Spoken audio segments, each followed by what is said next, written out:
Good day everyone. Today I'm going to present my biomechanical analysis of the basketball free throw using the three stages of motor learning: cognitive, associative, and autonomous. I will explain how my techniques improve over time by focusing on joint alignment, muscle activation, kinetic chain, balance, and proprioception. What is free throw? The free throw is a simple movement, but making it consistently under pressure is one of the toughest challenges in sports. At the cognitive stage, I was just starting to learn the free throw, so my performance had large gain but was very inconsistent.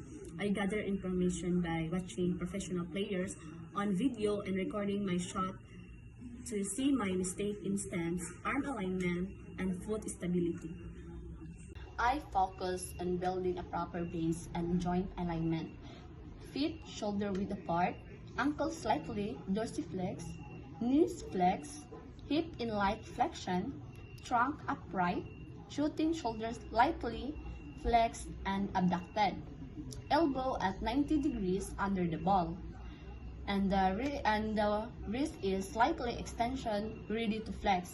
In this stage, I was consciously thinking of every step, trying to feel how my quadricep, gluteus, core muscles, shoulder, elbow, and wrist shoulder be positioned before I release the ball. Second is associative stage, so drills. In the associative stage of motor learning for basketball free throw, these drills refine coordination, timing, and force transfer through the kinetic chain, building on cognitive basic for smoother, more consistent performance. Ball squat throws. Hold the ball at chest level, squat down using quadricep and gluteus for knee-hip flexion. Then explore upward with triple extension, ankle, knee, and hips, to transfer force through the erection, spine, and core into the arms. These drills enhance lower body power generation and proximal to the style sequencing, mimicking the leg drive that load the shooting arm without upper body dominance. Second is single leg balance with ball passes. Stand on the shooting leg, pass a medicine ball side to side while engaging ankle stability and core to maintain proprioception and even stance. It improves postural control, reduce trunk swing or lateral elbow drift, and strengthen the base of support for stability joint alignment during release. Resistant band elbow extension. Attach a band to a wall at chest height. Perform slow elbow extension targeting tricep activation and timing, keeping the shoulders stable. This builds control power in the elbow forward propulsion pace, synchronizing it with leg extension for optimal ball velocity and trajectory without excessive shoulder elevation. Next is fatigue free throw. So I performed 20 squat to fatigue quadricep and gluteus, then shot 10 free throws while focusing on the quadricep to tricep for chin.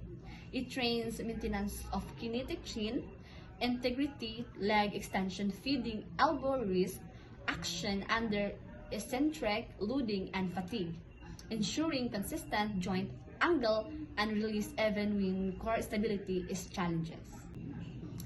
Autonomous stage. In this stage, the aim is for the free throw to become automatic, smooth, and almost unconscious with minimal cognitive effort. At this point, my muscle groups start to active in efficient sequence without me thinking of every details. So I can rely more on proprioception to feel the correct leg drive, L extension, and wrist flexion.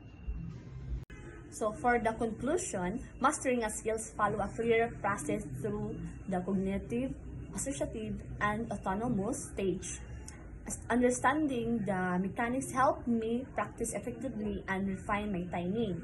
Now my goal is to perform free throw automatically with consistent, efficient movement. This project shows that applying biomechanics to drill moves skills into automatic stage. So recommendation, practicing free throw while fatigued to ensure skill durability under pressure.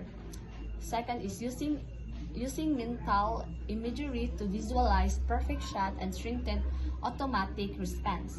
Third is developing a consistent pre-shot routine to trigger the automatic motor program for reliable performance.